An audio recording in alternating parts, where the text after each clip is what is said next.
número 5. Salmos de número 42, versículo 1 ao verso de número 5.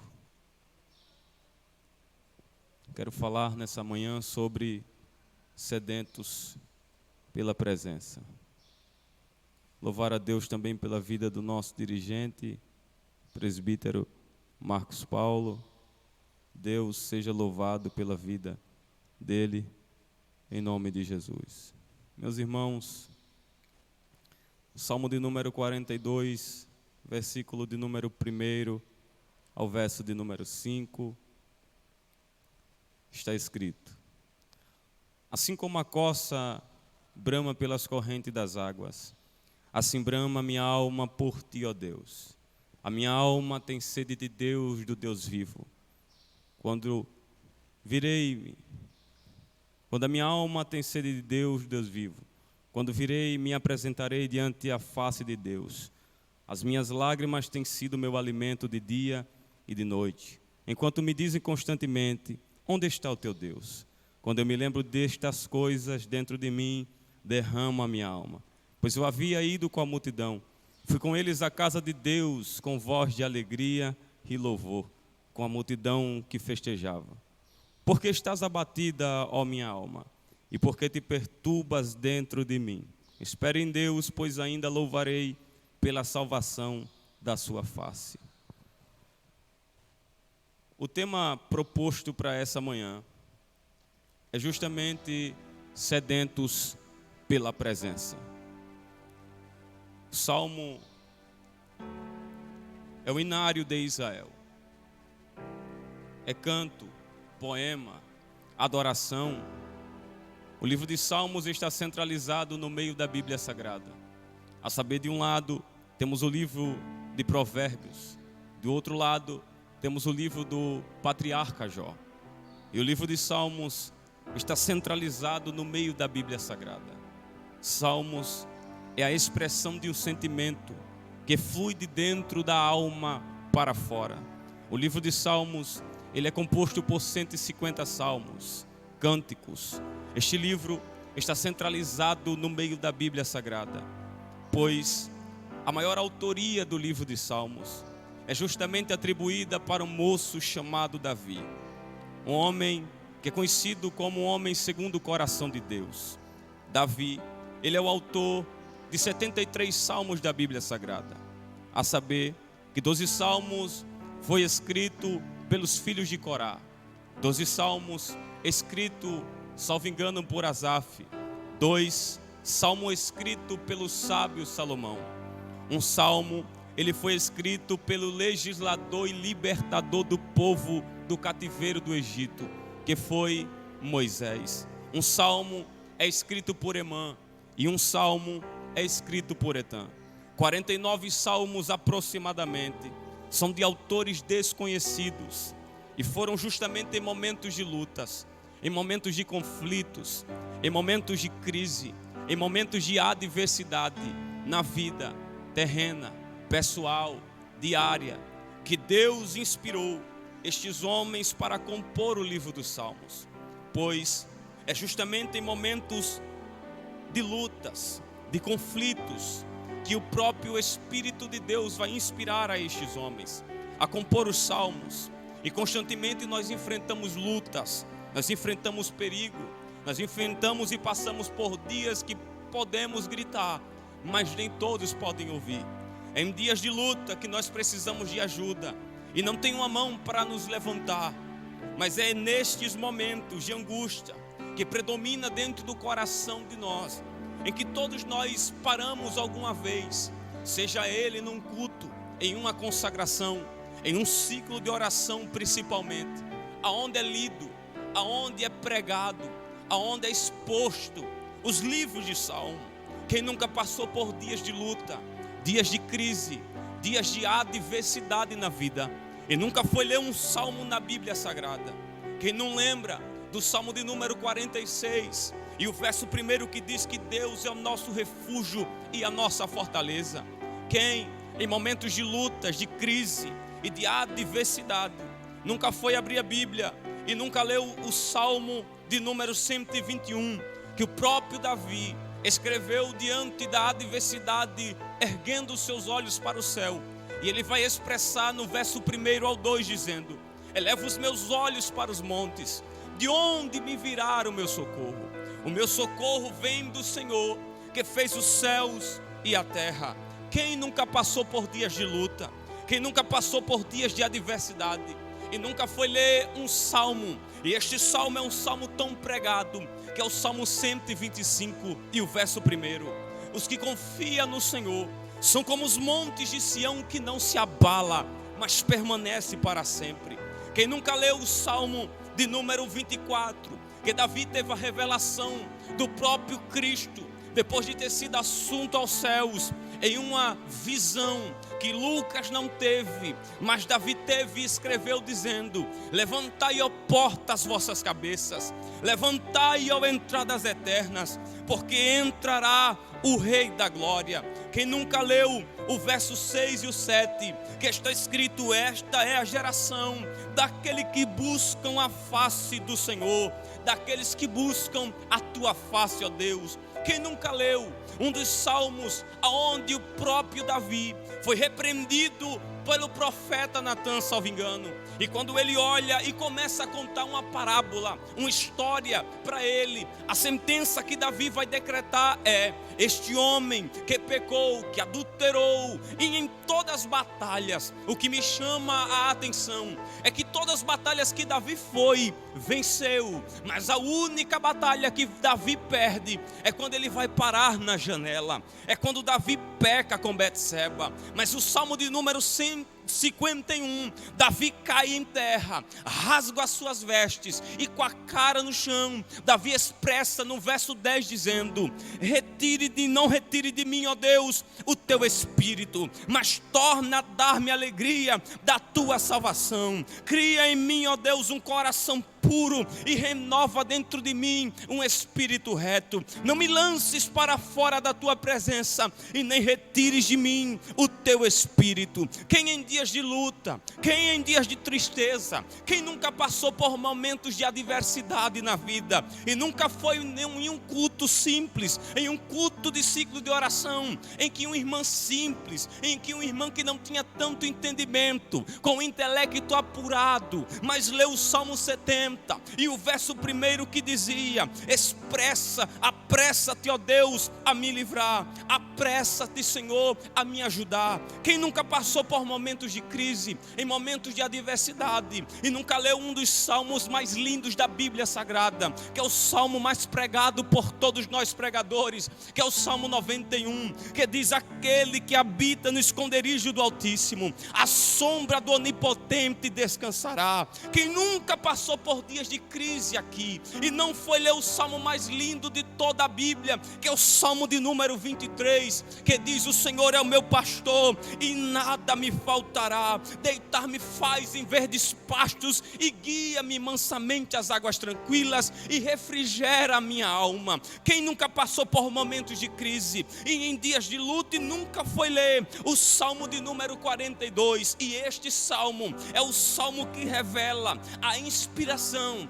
o desejo, a saudade do coração daqueles que sentiam desejo, que sentiam sedentos em desejar estar junto com a presença de Deus. Mas o Salmo 42, ele mostra-nos os desafios vividos pelo salmista, pelos filhos de Corá. E o contexto histórico do Salmo 42, segundo alguns eruditos, segundo alguns historiadores, como o próprio Isbe, como o próprio Champlin vai dizer também, que o contexto está em Número capítulo 26, verso 11, porque Deus levantou Moisés, e este Moisés aqui, ele tinha sã consciência e a responsabilidade dentro dele de conduzir o povo para a terra prometida. Ora, não só Moisés, mas Deus vai levantar também Arão para estar do lado de Moisés. Moisés tinha a responsabilidade de libertar o povo da escravidão do Egito. Ele cumpre esse decreto aquilo que Deus determina.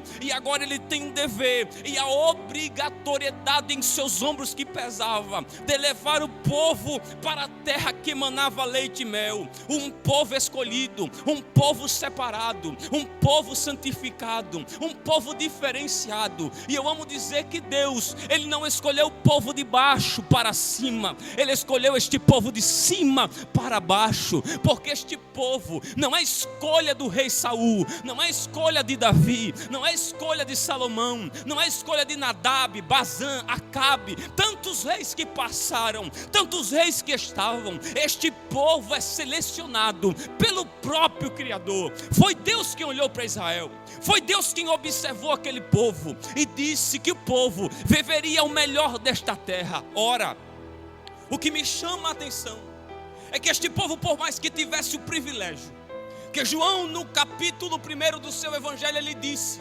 entre o verso 6 e o 7, ele veio para que era seu, Israel, e os seus não receberam. Deus está levantando Moisés para uma nação que por poucos minutos se tornava uma nação politeísta. Queria uma hora a Deus, outra hora não queria mais a Deus. Uma hora queria sentir a presença dele, outra hora desfazia a presença dele. E eu amo dizer que Israel é semelhante a uma criança que pede algo por seu pai e vai embora e vira as costas. Só que quando ela desperdiça tudo aquilo que o pai lhe dá, ela volta de novo para pegar. Israel clamava, Deus dava. Israel pedia e Deus respondia e lhe entregava. Só que Deus levanta Moisés com a responsabilidade de amar o povo, de conduzir o povo. E Moisés, como líder, tinha que fazer aquilo que Deus lhe colocou sobre seus ombros. E passa para Moisés as leis, para o povo que estava peregrinando no deserto. Ora, o amor de Deus é tão profundo por este povo, que a economia, a agropecuária, o equilíbrio político, social e econômico é tão poderoso em Israel, que as frutas, a economia é tão avançada, até os dias de hoje no século 21. Israel, mesmo se distanciando todas as vezes de Deus, Deus nunca deixou de cuidar de Israel. No meio do deserto tinha coluna de fogo no frio da noite. De dia tinha uma nuvem que guardava o povo para não morrer do calor castigante. As sandálias do povo não se desgastavam. Quanto mais as crianças e o povo crescia, a sandália também crescia conforme o tamanho do povo. A veste não se desgastava. E melhor, tinha todo dia um maná diferente do céu para o povo comer. E este povo peregrinava no deserto e Deus entrega para Moisés a responsabilidade. Deus agora diz: façam franjas. Moisés, fala para Arão, fala para o meu povo. Números capítulo 26, verso 1 ao 11. Deus disse: faça no povo franjas. E estas franjas no povo será o sinal que precisam cumprir na íntegra os meus mandamentos. E eu quero que vocês cumpram. Por quê? Porque eu sou o Senhor vosso Deus, que vos tirei e que vos darei a vós a terra prometida. Eu vos tirei da terra da escravidão do Egito, para ser vosso Deus. Eu sou o Senhor vosso Deus, Moisés. E no capítulo 16 de Números é que entra a cúpula criminosa. Corá, Abirão e Datã se ergue contra Moisés e Arão. E o contexto histórico diz que eles observaram Moisés e Arão, e a Bíblia revela que algo penetra dentro do coração de Coré, Abirão e Datã. A desobediência é o ponto crucial e principal da decadência da destruição da intimidade, do afeto entre Corá, Abirã e Datã, Moisés e Arão e o povo. Para Corá, ou para o líder dos louvores, porque o contexto diz que Corá era um levita, um músico, um dos coraitas que entre os guardas dos umbrais do tabernáculo estava sobre ele os privilégios de ser um guiador junto com os demais através de Moisés. Ele estava debaixo da autoridade de Moisés, mas se submeteu a fazer aquilo que não vinha de baixo, vinha de cima. Toda vez que Moisés queria ouvir a Deus, ser instruído por ele entrava dentro do tabernáculo, ouvia a voz de Deus e levava para o povo. Moisés tinha a sã consciência do peso que estava sobre os seus ombros. E o contexto histórico mostra 3 homens, 3 pessoas, Corá, Datã e Abirão, que a cobiça, a inveja e pior, a desobediência, 3 coisas entram dentro deles: a inveja, a cobiça e a desobediência, e pior, a traição. Porque ele sabia, quem separou Moisés e Arão foi o próprio Deus. E Deus agora tem a responsabilidade de dizer para Moisés: não para, eu sou o Senhor, o vosso Deus, que vos tirei da terra do Egito, e estou lhe dando o bastão da responsabilidade. Conduz o meu povo. Apesar que este período não era mais o período teocrático, era o período monarca. Já tinha passado Saul, já tinha passado tantos homens, mas em um interim de tempo para Números 26 e o capítulo 16, ainda era o período da teocracia. Não era Corá, Abirã e Datã que regia, era Deus quem dizia: anda, caminha, não para. É por isso que eu me lembro de Isaías capítulo 55, verso 8 e 9. Porque os meus pensamentos não são os vossos pensamentos, e nem os meus caminhos os vossos caminhos. O meu pensamento é maior. Jeremias 29, eu bem sei os pensamentos que eu tenho a vosso respeito, diz o Senhor. Quando Moisés vai ouvir Corá se erguer, Datã e Abirão juntar-se contra ele, e Moisés como líder de Israel, Moisés que tinha a responsabilidade e o bastão do pastorado nas suas mãos, vai ouvir de quem ele menos esperava. E me deixa abrir um parêntese: quem sempre se levanta não é quem está lá fora, é quem está no nosso meio. Gênesis 37, quem se levantou contra José não foi quem estava fora, foi quem estava dentro da casa. Sentava na mesa, comia na mesa, conversava na mesa. Quem foi que se levantou em 1 Samuel 16 para ocultar Davi? Não foi quem estava fora, foi quem sentava na mesa, comia da mesa, se banqueteava na mesa. E quem está se reerguendo aqui é justamente quem está dentro do arraial, quem está no meio do povo. Até comia na mesma mesa, até sentava na mesma mesa. Era um guarda dos umbrais do tabernáculo, que fazia parte dos corais dos coraitas. Corá não só influencia Abirão e Datã, mas também 250 homens aproximadamente. Porque o desobediente não só é amargurado dentro dele, pela inveja, pela cobiça, pela ganância, mas também ele arrasta muito junto com ele. A desobediência predomina, enraiza dentro do coração de Corá, Abirã e Datã. Que Corá vai chegar para Moisés e vai dizer: Moisés, só vocês que são santificados aqui, só você e Arão é quem tem a santidade em si próprio e de ter falhado de conduzir o povo.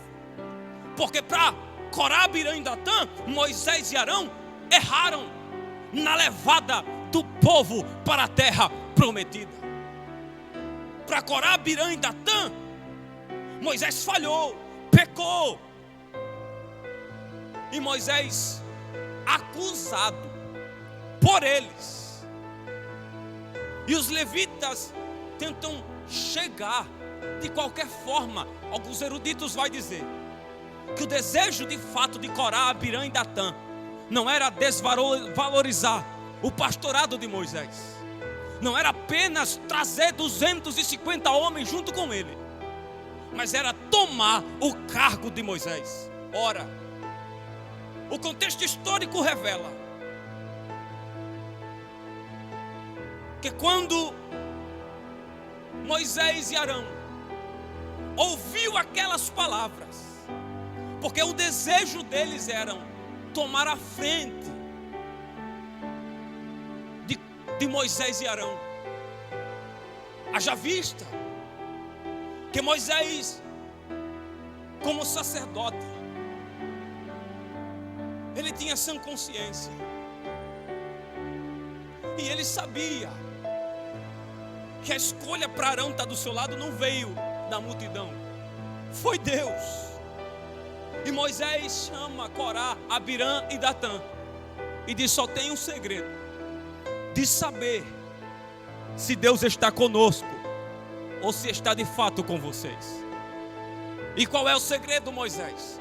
Na minha conjectura, Moisés olha para Corá, Abirã e Datã e diz: o segredo é orar. Ele vai chamar Corá, Arão para orar, e toda a congregação vai reunir-se para orar. E cada um precisava estar com um incenso na mão. Onde a mão do homem não chega, a oração alcança.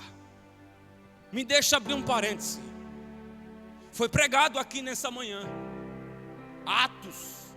Paulo e Silas na prisão oravam e cantavam, as mãos amarradas, os pés, mas aonde a mão do homem não alcança, a oração ainda alcança. Ana orava 15 anos aproximadamente por um projeto que era um menino, mas aonde a mão de Ana não alcançou, a sua voz chegou. Quando diante do mar vermelho, com o povo incrédulo, e Moisés se atemoriza, como homem, a sensibilidade entrou dentro dele. Como homem, ele pensou em parar. E para piorar, o povo cobra. E aí, Moisés, o que vamos fazer? Faraó está chegando e a gente vai morrer. Mas aonde a mão do homem não alcança, a oração alcança. Aquilo que está limitado para a mão do homem, a oração alcança. O mar se abre e aproximadamente mais de 3 milhões de pessoas passam a pé enxuto no meio do mar vermelho. Porque onde a mão do homem não alcança, a oração ainda alcança. Daniel orava no capítulo 6, com a sentença de Dário: não se pode buscar a outro Deus, senão ao rei Dário, durante o prazo de 30 dias. Mas ninguém para quem é movido pela oração. Aonde a mão do homem não alcança, a oração ainda alcança. Moisés vai orar, e a oração foi revela, fala com quem o Senhor está. Isso é uma conjectura minha. Mostra para nós se o Senhor está comigo e com Arão, ou com Corá, Abirã e Datã e os 250 desobedientes. Corá e todos que estavam com ele são engolidos pela terra. A terra se abre e cai 250 homens aproximadamente, junto com Corá, Abirã e Datã. E foi feito um decreto que quem fizesse parte da geração destes homens, que antes se revoltaram contra Moisés e Arão, não teria honra e seriam deixados de lado, sem reconhecimento e respeito por todos. Eles não teriam respeito, honra e nem reconhecimento nenhum. Só que por toda parte, no verso 11 do capítulo 26, os filhos de Corá não morreram. Deus os preservou vivos com um propósito. O propósito era justamente que aqueles que foram contra Moisés e Arão morreram. A terra se abriu e diz a Bíblia que 250 homens foram engolidos vivos. Mas os filhos de Corá não morreram. Deus os preservou para um propósito. E qual era o propósito? Servir. E por não se impor contra a liderança e contra Deus, eles foram preservados. Porém, eles sofrem por causa da atitude de seu pai no passado. E é aqui que começa o Salmo 42. Eles sofrem por causa da atitude de Corá no passado. A mancha do erro, da falha, da desobediência, do pecado de Corá, Abirão e Datã, deixou mancha na geração futura. Existem manchas que foram feitas lá atrás, no passado, por alguém que até hoje está impregnado na nossa alma. O grupo era seleto. Os filhos de Corá eram adoradores. Eles recebem a incumbência de fazer parte do grupo de cantores. Mas a primeira geração que passaram e deixaram marca. E só deixaram mancha na vida dos seus filhos do futuro. Seus filhos não se rebelaram. Diferente de Corá, Abirão e Datã, foram preservados pelo próprio Deus. Eu fiquei perguntando por que Deus preservou os filhos dele, sabendo que o decreto saiu. Quem fez parte, ou quem fazia parte dos filhos deles, não teria honra, respeito por nenhum lugar. Mas diante de tudo que o povo de Israel, na minha conjectura, dizia: ali vai os filhos de Corá, ali vai os filhos do desobediente, ali vai os filhos daquele que se rebelaram contra Moisés e Arão. E aqui não entra, aqui não adora. As portas do tabernáculo ou da congregação era cerrada, fechada para os filhos de Corá. Alguns eruditos vão dizer que não tinha respeito nenhum e a mancha estava sobre eles. É por isso que eles começam justamente a compor o salmo do sofrimento, o salmo do anseio pela presença da fonte da água, porque todo lugar que eles chegavam dizia: filho de desobediente aqui não entra, filhos daquele que se rebelou contra Moisés e Arão aqui não faz parte. Por toda parte, alguns eruditos dizem que eles andavam com os instrumentos nas costas, e pior, nem cantar nem tocar poderia. E pior, nem ouvir as palavras dele ninguém queria. Porque a mancha do sofrimento, do erro, da falha predominava dentro deles. E estava enraizado dentro da história deles no passado. Mas o salmista, ele escreve dizendo assim como a coça: suspira pelas correntes das águas. Assim brama minha alma por ti, ó Deus. Os filhos de Corá pegam a figura de um animal. E este animal, segundo a biologia e a ciência, diz que este animal é um cérvido da Europa. Este animal é apto para andar em ambientes quentes no deserto. É um animal apto para andar em montanhas deslizantes. Este animal tem algumas características peculiares dentro dele. E a primeira característica da coça é a sua cor avermelhada no verão.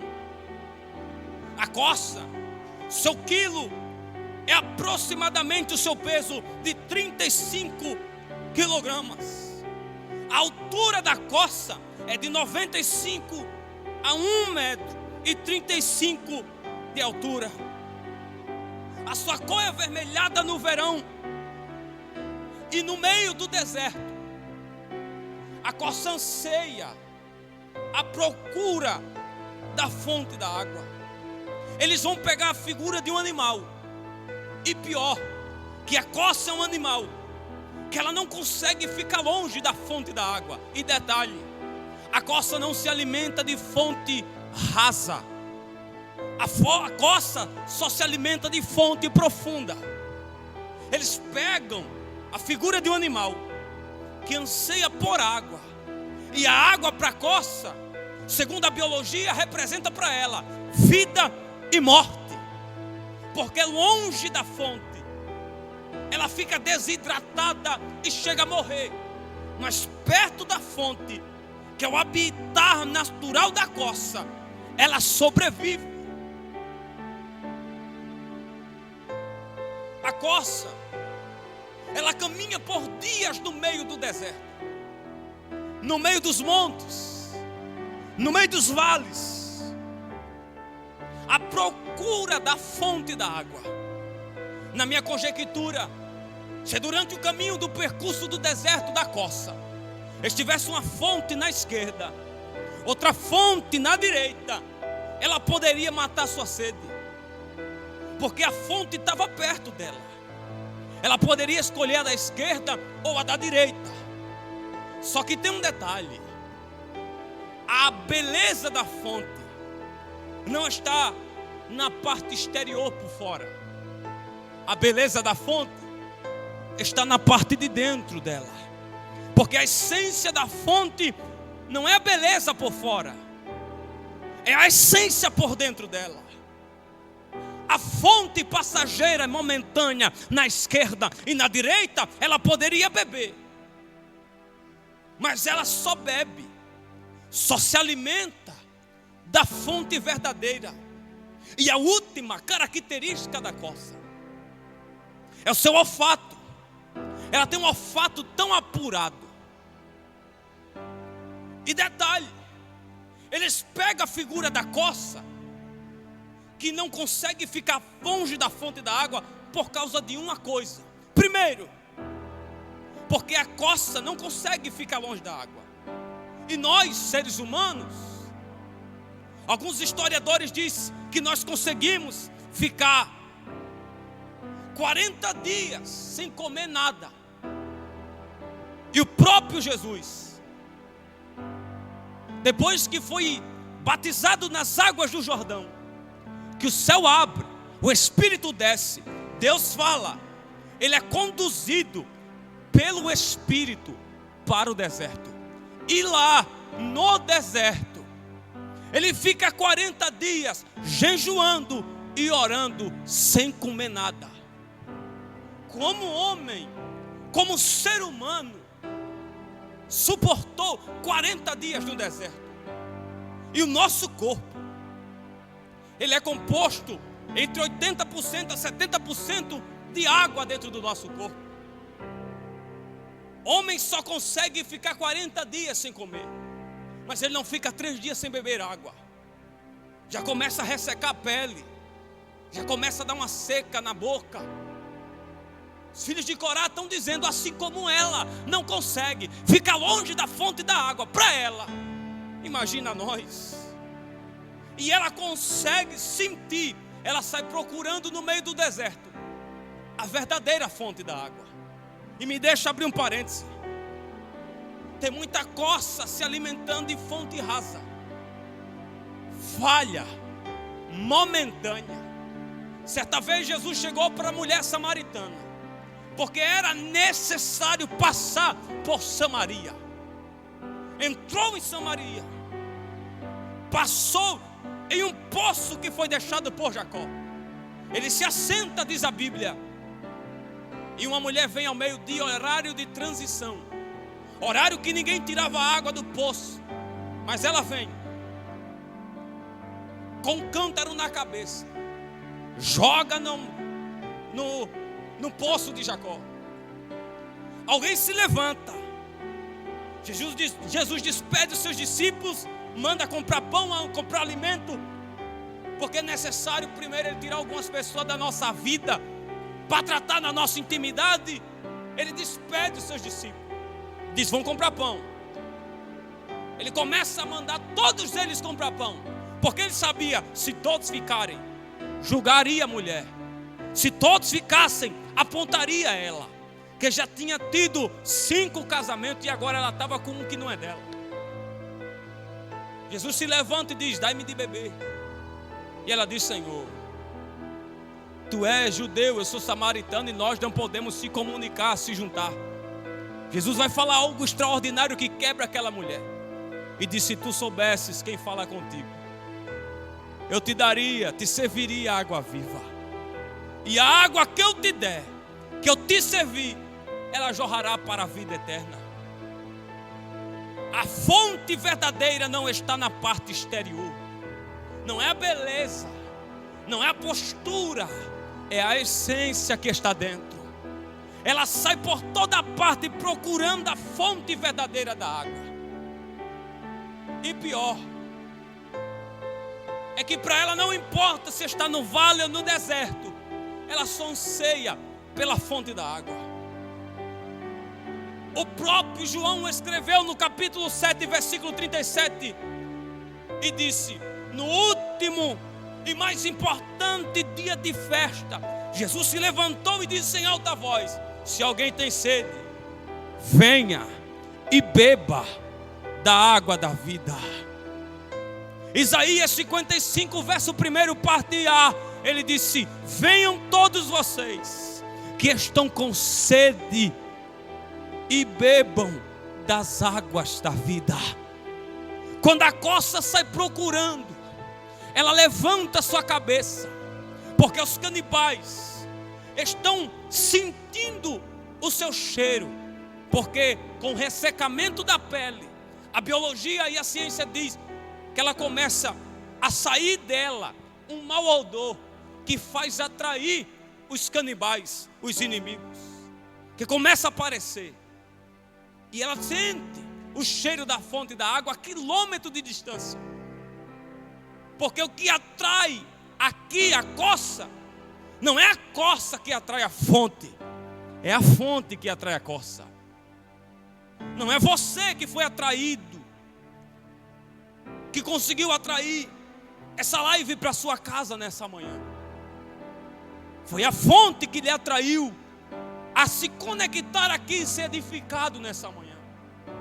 Não é você, por causa das suas fragilidades, que atrai o culto para dentro da sua casa, mas é o culto, é a presença que está no culto que lhe atrai a vir para cá. Ana todo dia subia justamente para adorar. Subia estéreo, descia estéreo. Só que a falta do projeto de Ana não lhe impossibilitou de sair à procura da essência, da fonte verdadeira. O salmista está nos ensinando: eu estou quebrado, mas eu estou à procura da fonte. Eu estou deslacerado, mas se eu encontrá-la, eu vou ser refrigerado. Mulheres aqui que me assistem nessa manhã, quando você está fazendo um café, o que toma o ambiente é o cheiro do café na casa. Quando a gente está num churrasco, o que toma a essência do lugar é o cheiro de carne. Só que vai passando a hora e você diz: eu não vou para o culto, eu estou quebrada, daqui ninguém me arranca. Vai passando um minuto e você diz: daqui ninguém me tira. Mas tem algo maior que te atraindo nessa manhã. Eu estou quebrada, mas eu vou adorar no culto. Eu estou sem força, sem probabilidade de continuar, mas eu estou continuando deslacerada para o culto. Porque a adoração é a essência da fonte que atrai primeiro. A coça é atraída pela fonte das águas. Jesus disse: não são vocês que me escolheram, fui eu que atraí vocês para mim. Porque a Bíblia diz que nós o amamos a Ele, porque Ele nos amou primeiro. Quando a coça encontra a fonte, ela mergulha, e pior, ela não só bebe, ela não só se banha, mas ela festeja. E os filhos de Corá estão usando a figura de uma coça, e eles vão dizer: a minha alma tem sede de Deus, do Deus vivo. Quando eu estava indo no meio da multidão, primeiro no verso 1 ele diz: assim como a coça. Verso 2 ele diz: eu estava no meio da multidão. Ele estava dizendo: eu estava indo para o culto, com anseio da fonte, com desejo de ser saciado por ela. Mas algo me abateu por dentro. Olharam para mim e disseram: onde está teu Deus? E eu me lembro de Jó, quando seus amigos Bildade, Elifaz, olhou para ele e disse: você está no pecado, Jó. Você falhou, você pecou. É melhor falar a verdade. E o texto diz que Jó, no meio da tempestade da vida, entre as cinzas, no capítulo 1, Jó não parou. Porque quem se levanta no meio, não é no começo. No começo tudo é bom. O negócio é no meio. É no meio que a diversidade vem. É no meio que a crise aparece. Só que João disse em Apocalipse, ele viu o Senhor no meio de 7 castiçais de ouro. Não foi no começo, foi no meio. O salmista estava sendo abatido, mas não parou. O salmista tinha tudo para abrir mão do chamado, do ministério, mas não parou. Porque o que atraía eles era a essência da fonte verdadeira. A humilhação do passado chega aqui. E o Isbe diz que quando o povo no meio, para o santuário, para cultuar, ele jogava na cara dos filhos de Corá e dizia: vocês nem no nosso meio podem estar. Vocês nem no nosso meio poderiam estar. E ele diz: eu fui para a casa de Deus. Eu fui. Os filhos de Corá estão dizendo: a mancha do passado do meu pai estava doendo em mim, mas mesmo assim eu não parei. Eu fui. Eu estava deslacerado no meio, pensando no passado. Mas eu lembrei que existia um ambiente que ainda me saciava. E se eu parasse, eu morreria no meio do trajeto. Quem sabe alguém olhava para ele na minha conjectura e dizia: por que você não para? É porque tem uma presença que me atrai todo dia no culto, eu não posso parar. Porque você não para de pregar? É porque tem algo que me impulsiona a ler e a orar e não parar. Porque você não para de cantar? É porque tem algo que me impulsiona a continuar. Jeremias capítulo 15, salvo engano, Jeremias ergueu a sua voz, depois de ter sido chamado por Deus em Anatote, ter a experiência de Israel. Ele vai erguer a cabeça e ele vai dizer: Senhor, eu quero parar. No meio, Jeremias vai erguer a sua cabeça e vai dizer: eu quero desistir, para mim não dá, o povo é difícil.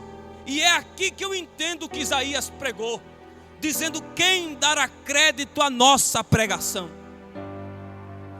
No meio, Jeremias vai abrir a sua boca e vai dizer: Senhor, está difícil de continuar. Na minha conjectura, quem sabe o próprio Deus abre os céus, olha para a terra e diz: Jeremias, se quiser parar, pode parar. Se quiser desistir, pode desistir. Só que me deixe fazer uma retrospectiva na sua mente. Lembre de onde eu lhe tirei. Lembre os livramentos que eu lhe dei. Lembre que ninguém poderia fechar sepultura para você, mas eu fechei. Lembre que ninguém poderia te guardar no momento de solidão sozinho, mas eu fui teu bálsamo, teu amigo. Se quiser parar, para. Se quiser chutar o pau da barraca, chuta, Jeremias. Senhor, eu até queria parar. Então por que você não para? É porque toda vez que eu penso, eu quero parar. A tua palavra queima dentro dos meus ossos como se fosse um fogo devorador. E não dá para parar mais. Se você que está na sua casa com alguém do seu lado, e se você quiser, escreva aí: não dá para parar. Não dá para desistir. Diga para quem está do seu lado aí dentro da sua casa, para sua mãe, para o seu irmão, para alguém que está querendo parar. Diga para ela: não é hora de parar. Não é hora de desistir. No meio da multidão eles pensavam e diziam: as minhas lágrimas têm sido meu alimento dia e noite, noite e dia. É aqui que eu me lembro de Paulo, em 2 Coríntios 12, ele disse que foi levado até o terceiro céu. E o inimigo de Satanás lhes bofeteou. E 3 vezes Paulo orou pedindo: me arranca o espinho na carne. E esse inimigo de Satanás era alguém que jogava na cara de Paulo: tu não é nada, Paulo. Tu não é nada, tu não é ninguém. Só que ele pediu 3 vezes para ele tirar. E ele disse: Paulo, a minha graça te basta. Eu poderia arrancar os inimigos do meio do problema da tua vida, da tua história, mas não arranquei. Por quê? Porque é necessário alguém para lhe afrontar. Porque quem nos afronta, quem nos persegue, ele não se levanta para nos matar e nos ferir, só é para nos impulsionar. Quanto mais Eli, no capítulo 1 do livro de 1 Samuel, olhava para Ana e dizia: está embriagada, mas Ana adorava. Quanto mais os inimigos de Jó, que era amigo, se dizia amigo, olhava e dizia: está no pecado, mas Jó abria a boca e dizia: Deus me deu, Deus tomou, bendito seja o nome do Senhor. Não dá para a gente parar no meio da guerra, no meio da crise, no meio da adversidade. Deus foi no encontro de um homem e disse: eu levantarei o meu servo Ciro e farei o povo voltar para Jerusalém de novo. Mas tem desombro, tem crise, tem adversidade, tem problema não. E o salmista escreve o Salmo 126 dizendo: no meio dos anos, no meio, a gente parecia como que estava sonhando, parecia um sonho. Só que no meio Deus entrou. Não é no começo, é no meio. O problema não é o começo. O começo é bom, mas o problema é o meio da adversidade, da crise. E no meio dela a humilhação predominou. E os filhos de Corá diziam: por que estás abatido, a minha alma? E por que te perturbas dentro de mim? Ele estava conversando com si próprio. Era algo interno para fora. Ele olhava para dentro de si. E na minha conjectura ele dizia para dentro da sua alma: fica tranquila, aquieta. É por isso que o salmista no Salmo 46, versículo 10, ele disse: aquietai-vos, porque eu sou Deus. E o salmista estava dizendo a mesma coisa: por que estás abatido, a minha alma? E por que te perturbas dentro de mim? Espera em Deus, se aquieta, fica tranquila. Logo, logo a gente vai voltar para o santuário de novo. E a gente vai voltar a adorar. A gente está quebrado, mas já já a gente vai adorar. E ele vai terminar dizendo: um turbilhão passou por cima de mim. As cataratas, um abismo chama outro abismo, aos ruídos das duas cataratas. O salmista estava lembrando do passado, mas também estava olhando para o seu futuro. Ele estava dizendo: o passado trouxe mancha que o tempo não pode apagar, mas o futuro que me aguarda será dentro do tabernáculo, dentro do santuário. Quem é sedento pela presença, ele pode até ser abatido no começo, mas ele vai chegar vivo para adorar inteiro no futuro.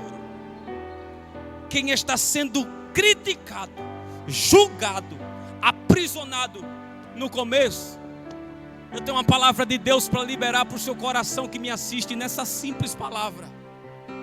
Suas dores, seus traumas, seu passado não podem neutralizar o que Deus está reservando para o seu futuro. A mancha do passado dos filhos de Corá não puderam apagar do coração deles a chama e o desejo pela presença de Deus. E nessa rápida palavra, eu já convido você a aceitar a Jesus nessa manhã, a voltar para a fonte verdadeira, a entender que você só consegue ser feliz dentro da fonte, só consegue mergulhar na fonte, só consegue cultuar na fonte. Onde está a primeira vida para Jesus nessa manhã? Eu quero saber onde está você que precisa voltar a se envolver com a fonte verdadeira. Digite aí, e nós vamos fazer nessa manhã o último clamor pela sua vida. Nós vamos levantar a nossa voz para aquele que é a fonte verdadeira, aquele que cicatriza as feridas da nossa alma, aquele que nos faz sedento, porque quem é sedento, ele não pode ficar por muito tempo longe daquilo que é a essência e que mata a sua sede. E você, moça, rapaz, homem, mulher, não pode ficar longe da presença de Deus por muito tempo.